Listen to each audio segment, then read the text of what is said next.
Welcome to Grown Men Chopping It Up. It's your boy J Rydha, and I'm here with my ace, Kerry. I say Kerry with a K. This is a safe place for grown-ups to have a grown-up after dark talk. We'll give you a second to tuck the kids into bed, because this is 21 and no. 21 and no. Okay, let's get to it. Today's episode brought to you by Boy Shorts and the men who love them. Boy Shorts. Hey, we made it to another episode. Another episode again. Man, I mean, it's pretty amazing. Yeah, there's a lot going on in the world, but I'm not going to talk about any of it. Yeah. This is like barbershop talk today. That's right. But this episode today, I think this one is probably the best episode we have done. It's got to be. Yeah, this is the best one. I like it. I'll go with that. Let's just jump into this stuff, man. Okay, so my first topic is there are 3 types of relationships. Okay. You know how they used to say people are with you for a reason, a season? That's old now. We're going to change it. Reason, season, or in lifetime, right? Yeah, bullshit. We're going to change it, but we're going to leave the lifetime one. But the first one is life-giving. That means he comes into your life to let you know you still got it. That means like you're on vacation, you've had a rough time this year, you ain't got nobody. This man comes into your life, sweeps you off your feet to let you know that you're still attractive and everything. It's called life-giving. Okay. Gives you a purpose. Like a recharge. Yeah. So the second one is like we said, is lifetime. The one that you'll probably be with forever. And this doesn't happen often because you usually when you meet that person, that's the one that you're with, and you can feel it. Like, there's nothing wrong with this person here. I don't feel suspicious when we're not together. This is perfect. Is no red flags a red flag? We talked about this the other day, how people say if you don't get in any arguments, it's bad. But, I mean, that's relative. That depends on the couple. Because I don't argue. Well, we don't argue at all in my relationship. Mm-hmm. We have, like, things that we disagree on. But it never turns into an argument. We don't be mad at each other and all this stuff. But we talk it out and everything's good. Yeah, okay. But the last one is purposeful. That means you came together for a reason, which is having kids, learning something about yourself. But when the purpose is fulfilled, the relationship must end eventually, even if you resist, so you can move on to the next phase of your life. Oh, so like, people have to realize that the person that they're with, if it didn't work, don't feel bad. Right. It could have just been for a purpose. Give you some time off, take a breather, let you take some classes, get another job, like transition. That's a good way to look at it. So recap it one more time. The first one is life-giving. They come into your life to let you know you still got it, get your groove back, that kind of thing. Second one is lifetime. The one that you're going to be with forever. And the third is purposeful, together for a reason. Like, just to get you pregnant so you can have some wonderful kids that'll be the president one day. Or learn something about yourself and, just move on. That's pretty interesting. Hopefully everyone knows this by now. You're educating some people. You're going to help somebody today. Hey, we're going to help somebody today. And that's like, so don't hold on. If you feel like you're in a relationship, so that kind of, like for me, that's why I say that all relationships aren't meant to work. Right. And so my thing is, I always say, you're borrowing somebody's time. Mm-hmm. So that kind of ties into that. Like, they're loaning you their time for that purpose. But when that purpose is no longer valid, they're taking their time back. Yeah. It's like, give me back my Indian giver. Yeah. Which is a terrible term. But you don't hold nobody, with anger in your heart. Just become the best person that you can be. Yeah. Because I got a lot of coworkers that were in long-term relationships, like 10 years, 15 years, and the relationship ends, and then the relationship they're in now, they're the happiest they've ever been. Right. Like that relationship was the primer for this one. Yeah, you hear about people all the time, and if you're single, and sometimes people will make you feel bad for being single, but you look at their relationships, and you're like, you're single. You're single and don't know it. Right. It's like, but if you take this philosophy and you're like, okay, well, I have kids with this person. I know that they're a great parent.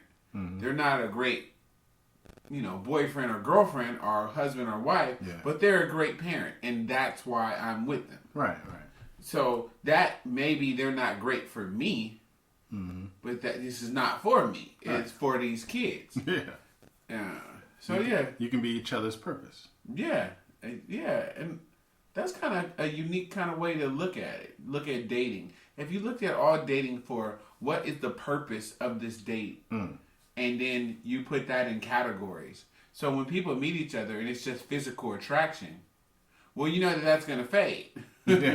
So why are you surprised when your relationship is over? When all you had was physical attraction. Yeah. If you would have more, like you said, if you have more purposes for the relationship going in, then maybe it would last a little longer. Yeah, because even when you get to old age, physical, I mean, for a lot of people, that don't mean anything after a while. I see it all the time at the hospital. You see people who are, together and they're like super duper old. You gotta be with somebody you don't mind sitting on the porch with, reading, or just having a conversation with. So is that's your standard for your relationship? Like, if we can sit on the porch, we can make anything. Yeah, my standard's like the physical is good, but the mental's way better. If I go to work and I feel like I'm not being cheated on or undermined, and I feel like she genuinely is thinking about ways to make our relationship better, it makes me happier because that's what I'm thinking. All right. So most of the days you're just thinking about how to make your relationship better. Yeah. If I'm not, talking to somebody else or doing something, I'm always thinking of ways to improve on my relationship. What can I do to make her happier? And she does the same thing. Yeah. And it's like it turns out to be a competition. Now that's a healthy competition. Yeah. We'll meet at the door and she'll be like, well, I was thinking that I'll make your favorite food. And I was like, well, I was thinking I'll take you to your favorite place. Then it just depends on who wins that one. Yeah. That's kind of interesting. It's kind of gay, but interesting. Gotta love it. Let's jump into my topic. I was talking to a friend of mine, and she brought up a point about gold diggers versus players. What's the difference? Or what do they have in common? And I said gold diggers and players basically have the same thing in common. They're both using somebody or something for their gain. Yeah. So we look at like strippers, right now in our society, strippers are like everybody wants a stripper, everybody wants a stripper body. Yeah. All the rap songs, all the R&B songs, everything is about a stripper. Stripper. Work that pole. Yeah. And with the dudes, everything is player.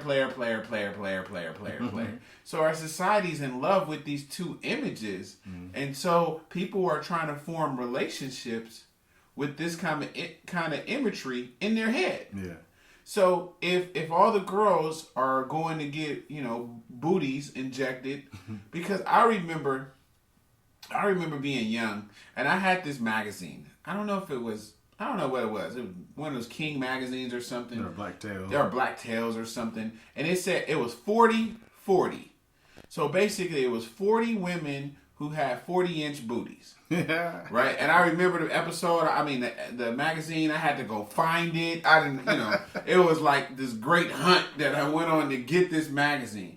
And I remember what blew me away, because I remember it was only like 2 or 3 girls who had 40-inch booties. Wow. Like the rest were like 36, 37. It was like they couldn't find enough women who had 40-inch booties. Wow. But everybody has them now. Yeah. So it's so normal. You look on Instagram or whatever, everybody has these humongous booties now. Yeah. And so when I look at the gold digger mentality versus the player, it's like you said, if you meet a girl and she wants to go out on dates or whatever, but she doesn't want no kind of relationship or anything with you, that's a form of gold digger. Yeah. Or serial daters, girls who just wants to go on constant dates, and dudes who. So it's like, how can one get mad at the other? dudes can't get mad who's trying to be players that the girls want their money. Yeah. It's like a competition they're having who can get what they want faster. But they both are wanting something and using the other person to get it. You know? So we just had this back and forth debate about players versus gold diggers. And what I came out with is that they both are the same. They both are using, and then I think it goes one step further.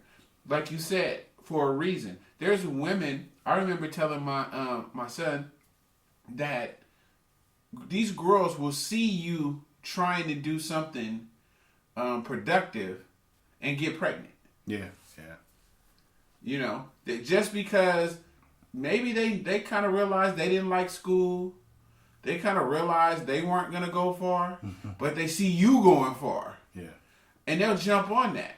And I tell my daughter all the time about the dudes.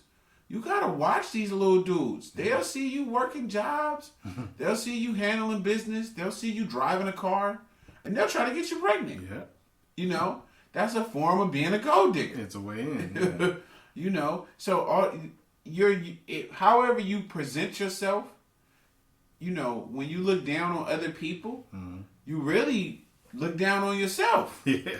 Like, you might oh, you know, that person is a gold digger. Well, you trying to be a player, so you trying to do the same thing. That's right.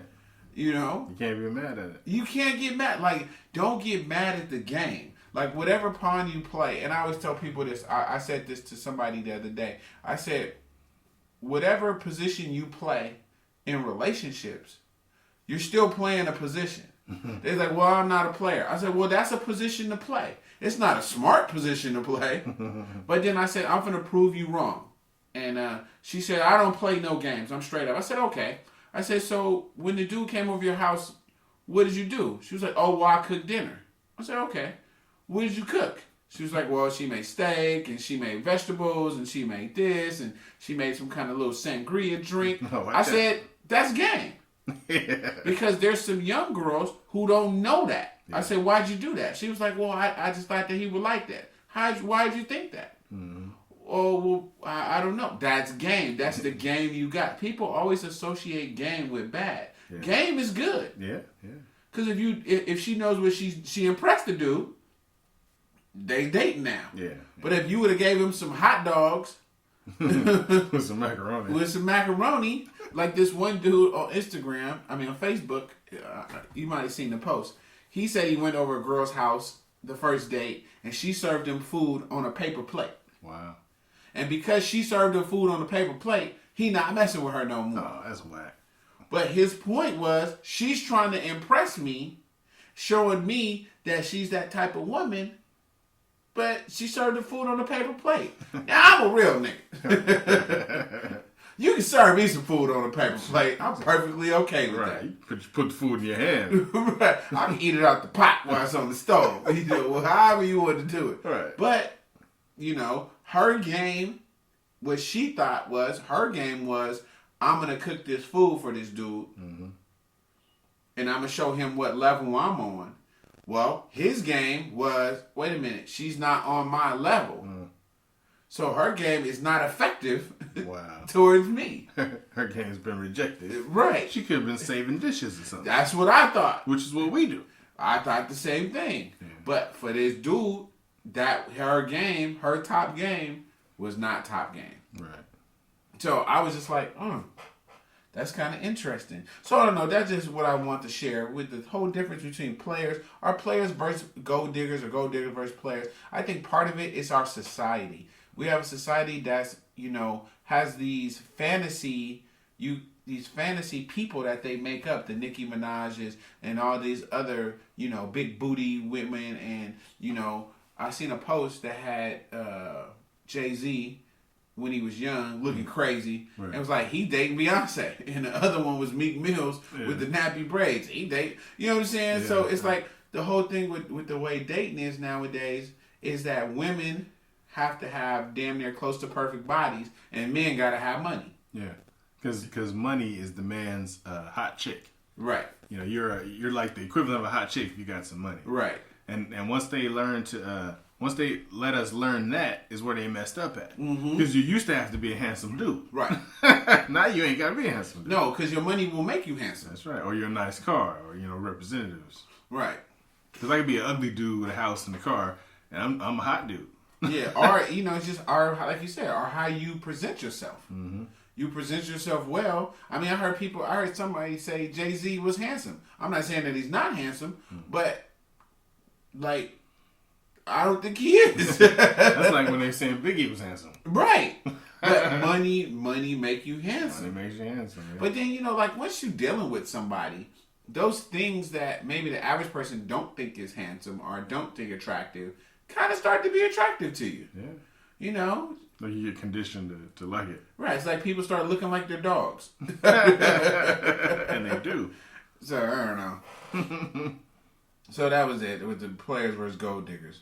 Yeah, they're both bad or good in their own way. Yeah, I think that, before you start, judging one, or, might realize that if you're one,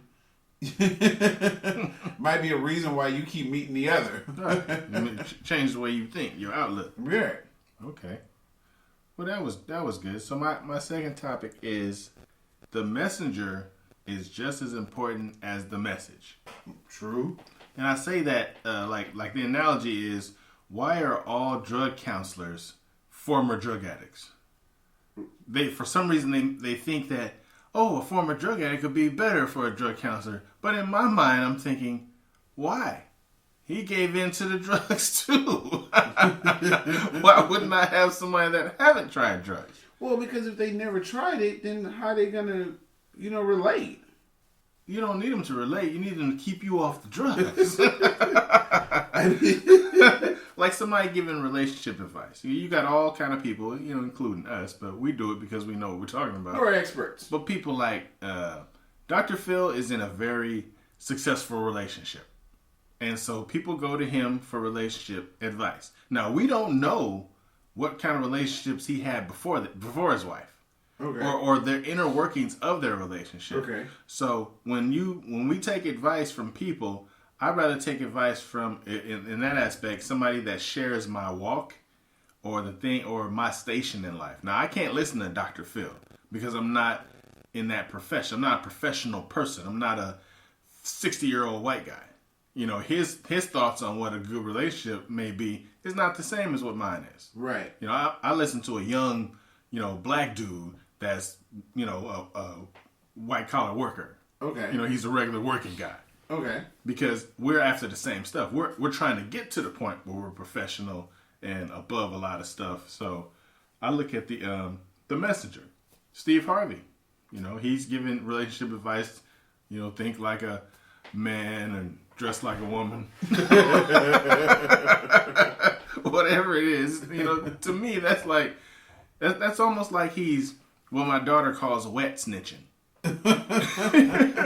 Where he's been through and done certain things and whipped women like that. He's done certain things and now he's reaching back and slapping us for doing it. Like he's giving up the game. And he should be slapped like that. Slap him in his face like that. Like he's done it already. Now he's trying to hate on everybody else doing it. You're not supposed to do that. But I don't even think like what he's saying is even true. Right. Because like the whole I mean I think that when the dudes, it's a couple of dudes, African American dudes who went back and wrote some kind of messenger book like that, and it's just like and women want a man's point of view, but I think, and so they jump on any man's point of view, and without looking at the real content of it. I have a friend like that. Will give you all the marriage advice in the world, and he's 2 times divorced, or 3 times divorced, and it's just an unhappy soul. Yeah. You know what I'm saying? And then that's why somebody asked me. They were like, okay, because I don't want to hijack your section, but they were saying how I was like, there's certain things you could do to try to spice back up your marriage, but it's like if you're married and you have kids and you're not going nowhere, you're not unhappy, it's not the best relationship, it's far from the worst. Yeah. You're not happy, but you're not miserable. So it's like, so some of the advice that we give, like, well, there has to be, like the one I said, well, you have to have consequences for their action. Mm-hmm. So if if you do something that your wife or your girlfriend doesn't like, and she withholds sex, then she withholds sex all the time, if something else happens, then it's like I said, I would just go buy a car, and if you come home and your punishment is that she's not going to have sex with you, well, she wasn't already having sex with you. So you already know what the punishment is. Yeah, but then it's like you don't have no punishment for, if not punishment, but there's nothing you can do if the other person, all you can do is leave. Mm-hmm. And if leaving is really not an option because you want to be there for your kids, or it's not that bad, dating sucks to you, then you just don't do nothing. There's nothing you can do. Yeah.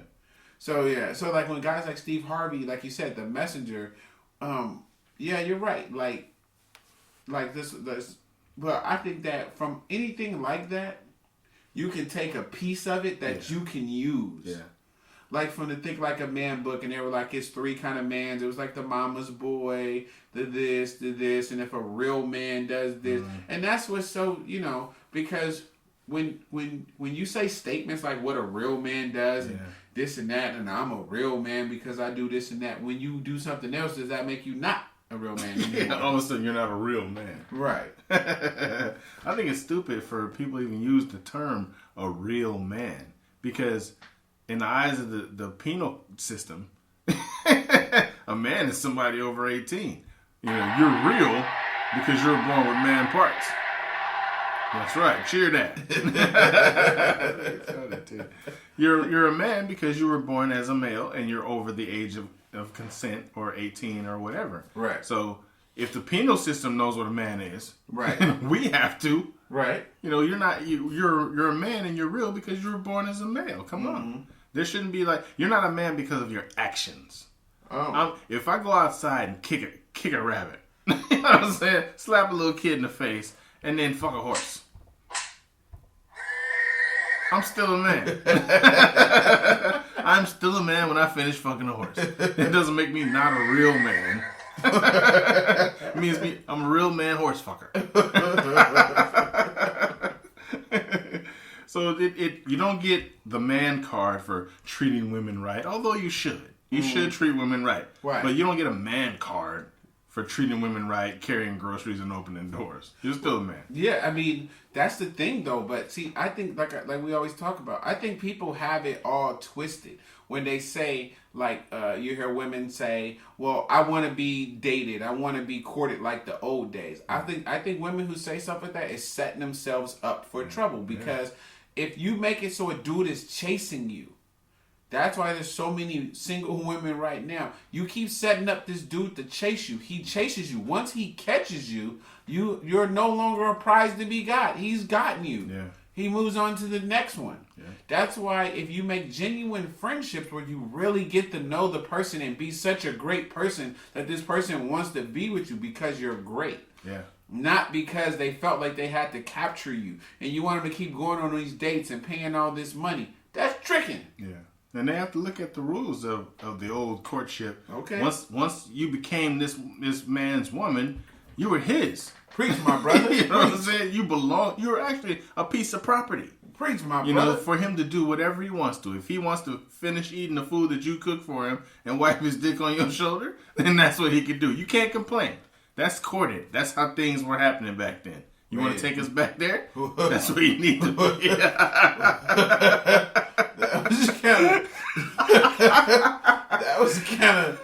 That was kind of like left field. Damn. I mean, I'm just saying, when they courted women back then, she was your property. You do with her to whatever you want to. If a friend comes from out of town and you want to make her feel comfortable, you're like, hey, take my girl in the spare bedroom with you. You know, she can make you feel comfortable.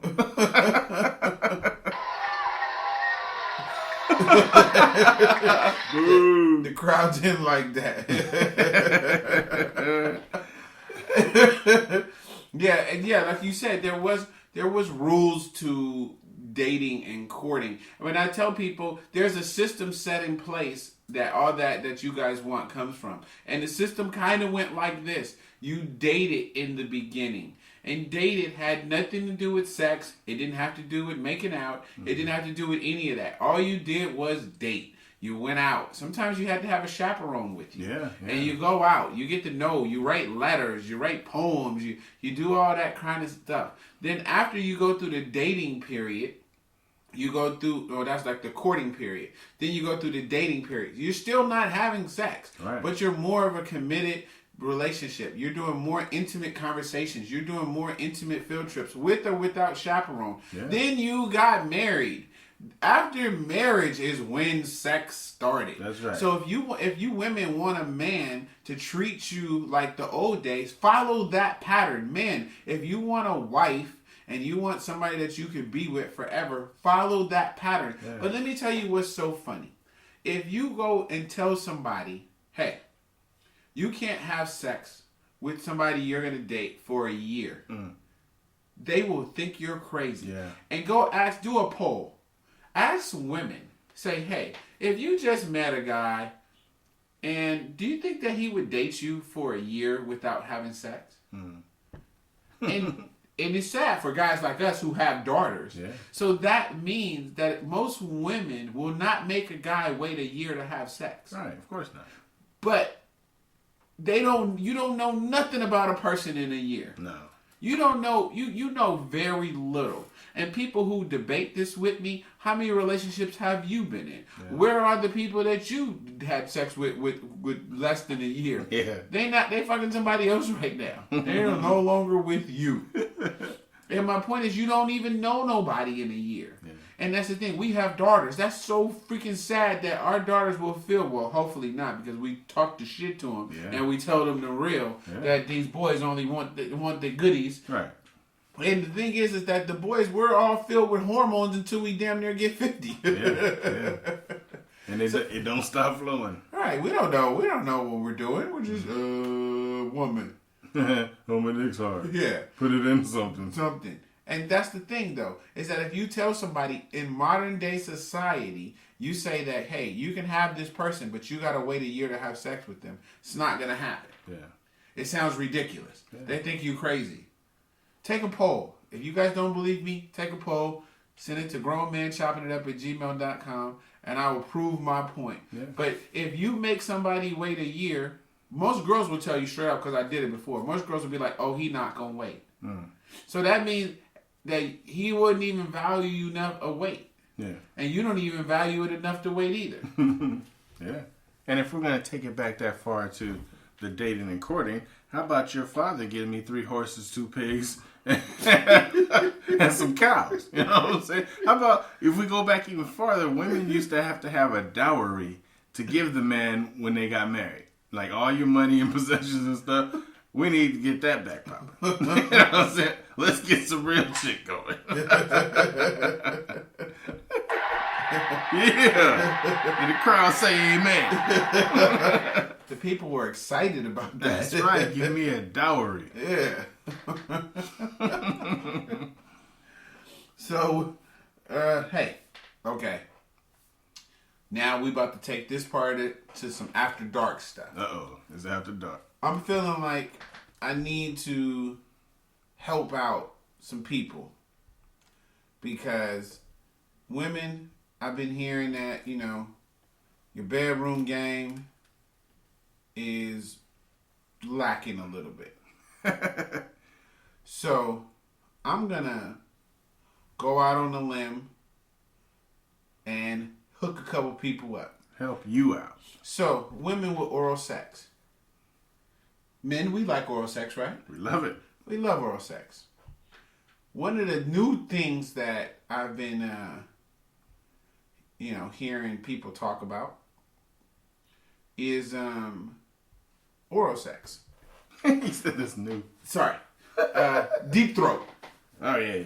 Right? So that's the new thing girls like to do. Deep throat. You want to gag on it. Yeah, gag on it. Right. So, girls, I'm going to give y'all some game. And guys, too, who like guys. I'm not talking to them.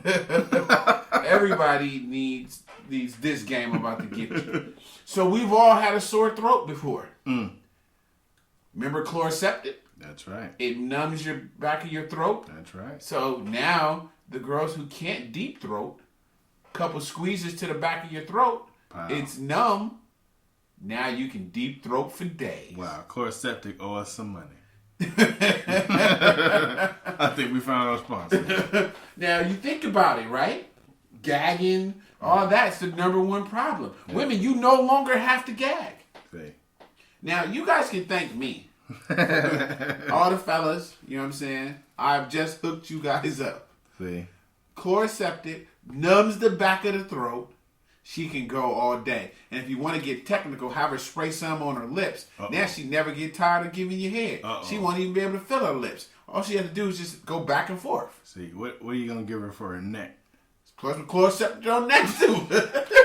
With some Robitussin? You know what you can do? You can get her one of them neck braces for when you in a car accident. Wow. So then she ain't got to move her head. There's just some up and down movement. What about one of them airplane neck pillows? Yeah, get her an airplane neck pillow. That's what I'm talking about. We got you in there with equipment. Thank you. You show up at her house with some Chloraseptic and one of them airplane pillows. See, so in your overnight bag, ladies, you need to get some Chloraseptic and overnight the airplane pillows. And if your girl if she don't show up with some Chloraseptic and some airplane pillow, she ain't no freak. Yeah, you tell her she ain't been listening. Thank you. Hey, I like to be able. That's a public service announcement, man. And the sales of Chloraseptic gonna go through the roof. Because I've actually had a sore throat and sprayed some of that back there and felt all weird and shit. Yeah, it numbs it. Yeah. That's amazing. Hey, I'm telling you, man, you gotta think on this level, man. Yeah, that's pretty next level shit. I told you we gonna help somebody today. You know, we gotta just come out with our own brand of Chloraseptic. Thank you. And call it airplane. Hey, so that's what we gonna call that. That's the flying helicopter. The flying That's helicopter. the flying helicopter. Shoop. Yeah. See, the crowd loves it. The flying helicopter. That's the flying helicopter because she can just go in circles. See. You just lay back and she just take off for the sight of that. There's a visual. It's like around the world with her mouth. Yeah, around the world with her mouth. She can just numb the whole thing. You can just, you know what, fellas? I'm finna take y'all to the next level. We're gonna take you even farther. You can put it in a shot glass. She can take it to the next. And she can just take a shot and she'll be like, man, everything feels so weird. Wow. And then she'd be like, you should try it, babe. See. What about that lady in that smoking commercial that has the hole in her neck? You spray some of that in the hole in her neck and just stick it in there. That's just gross. And she can talk. Crowd didn't like that.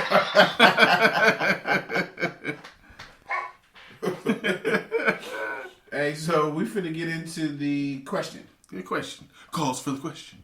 All right, the question is... Okay, our question's from a guy named Charles. It's not long, but it's got information in it. He says, Dear grown man chopping it up. Me and my girl have been together for 3 years, and we have 3 kids, and one of them is mine. And so in the beginning of these 3 years, I was the breadwinner until recently. My girl started being mean and nasty to me, even though most of my money goes on the bills. I feel unappreciated, but I don't want to leave my child. What should I do? In the great words of, what's his name from Hustle and Flow? What was his name? Luke. Seems like it was Lou something. Lou something. Whoop that bitch! Whoop that bitch! Oh no! You gotta reassert your manpower. Right.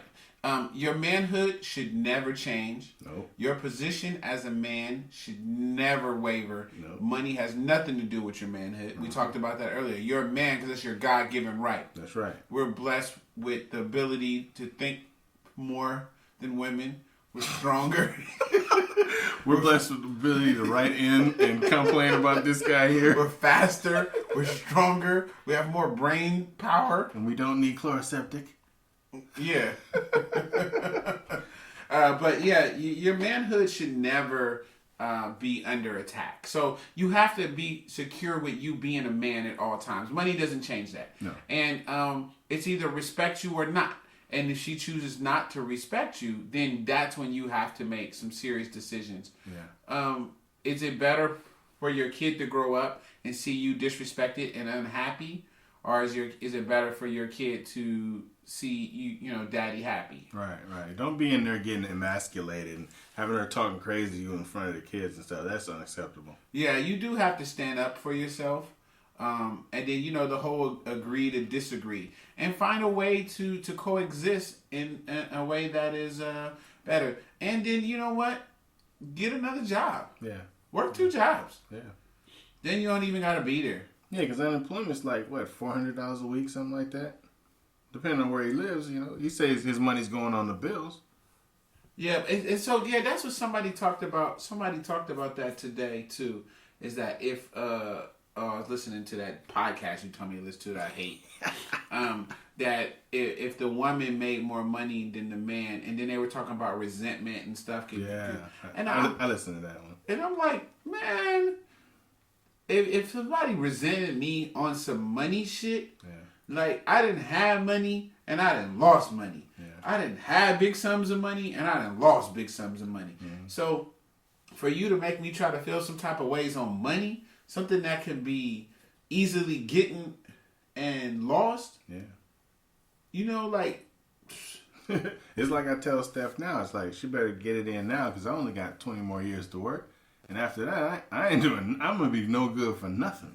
I mean, I'm not even going to drive a car when I retire. So she, then she going to be the one working. I don't mind. She make great money.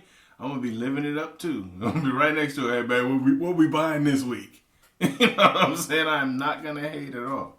But some people aren't built for having a relationship like that, because in previous relationships, I've been the breadwinner.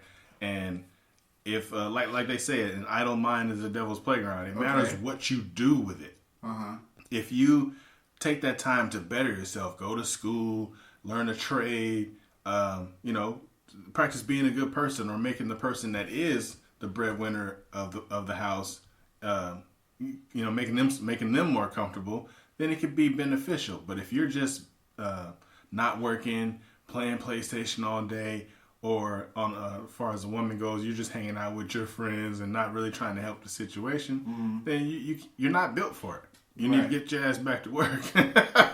If you're not thriving in it, you need to get back to work and do something else. So in his case, I'd say you got to assert your manhood. Whether you're working or not, you are the man of the relationship. You're the head, and she needs to treat you as such. Yeah, but then you know what? That's a position. Like, if a female doesn't want to follow you, it's like, are you giving her something to follow? Right. Yeah, that's true too. It's like, but I always, my whole thing is this. You probably heard me say it before. This is Jamestown. Yeah. You know what I'm saying? Like, I'm the mayor of Jamestown. So you have to become the mayor of your town. Mm-hmm. And by you being the mayor of your town, then you have to run your town. Yeah. Now, you being the mayor doesn't necessarily mean that you make the most money. The president isn't the smartest person in the United States, but he knows how to manage that. Yeah. As being a mayor of your town might not be. I know a dude who's a stay-at-home because the wife made more money than him, so it made more sense for him to stay home with the kids. Wow. So should he feel less than a man because of that? No. Because a dude is a construction worker, he's more of a man than you? Yeah. No. It's like you've made an executive decision for the betterment of your family. Now, you have to be doing that, though. You have to be making it better for your family. Mm-hmm. So if you're at home because you're not working, there's a lot of hustles out there that has nothing to do. I say like this.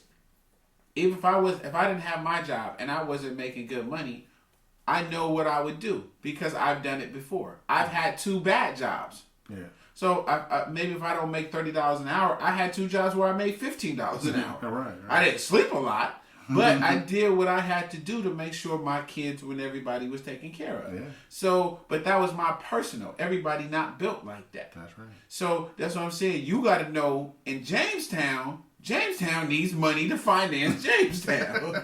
Because Jamestown likes stuff. So you got to know what's important in your town. But now, everybody who lives in your town might not like the mayor. Then that means maybe they need to relocate to a different town.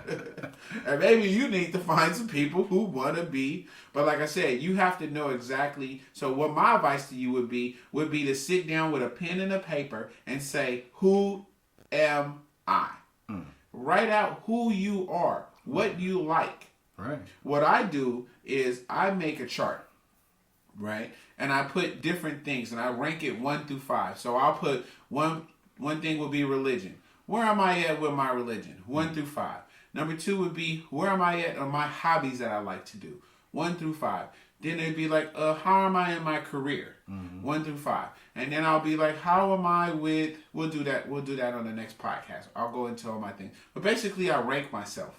And then where I see areas where I'm slacking, like when I like to play basketball and I wasn't playing. So I said, okay, you know what? I need to make time to go play basketball. Right. But it's like I had to self-check myself in order to kind of come up with these categories. Yeah. So I would say do that first. Find out who you are. And then, you know what? You could even share it with her. Yeah. Because she might not like who you are. And then you guys can establish that. And then, like you said, you can put yourself on a plan where you're like, okay, well, the kid's 12. I know I got 8 more years. Then I'm out of here. Yeah. 6 more. Yeah. Yeah, because even in my relationship, when not long after we met, I mean, she said to me, she was like, look, I'm following you, you know, unless it looks like you're going to drive us off a cliff. You know what I'm saying? But she's like, I'm following you. Don't steer us wrong. And when she said that to me, I felt like, damn, you know, that's powerful. I've never in my life been told that by a woman. Like, you know, I'm following you. Just, you know, let me know where we going. Mm-hmm. So, I mean, to the average person, it may seem like a responsibility, but to me, it was like an honor. It was like, okay, yeah, well, let's go. You know what I'm saying? I got my foot on the gas. I'm finna try this time. Let's get this motherfucker going. Right. So it was valuable to me. Yeah. So we gonna get to the last thing, which is wait. What was his advice? We told him. What? Get your balls out of the fucking jar on the dresser. You reclaim your nuts, nigga. You know, you sit on the porch, wait for her to come home from work, smoke on some cryptic kind of cut a lot, and you might have to cut a bitch.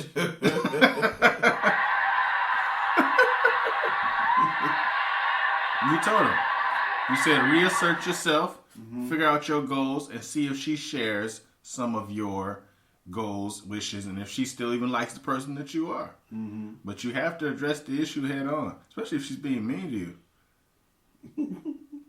She's being mean to me. That's what I was thinking. He's being mean to me. Remind me to go that man again. Gotta hit her in the throat. So today's Ryda's rant is about uncircumcised dicks. Whoa. You know what I'm saying? I think it's been a long time coming that we have to explain to you, young ladies, about uncircumcised dicks. You know what I'm saying? Because I'm sick of hearing and seeing about, you know, the sweaters, the pigs in the blanket, you know, those little nicknames y'all got for them, not even knowing what the hell you talking about. Now, I'm sorry. Okay. I mean, and they think it's like they talking bad about you. There's one time in my life, only once in my life, has a girl seen my dick not on hard, and was like, "Oh, you're uncircumcised. I don't know what to do with that." What the fuck you mean you don't know what to do with that? You suck it like any other dick. But he got on a hoodie. Yeah, why your dick got on a sweater?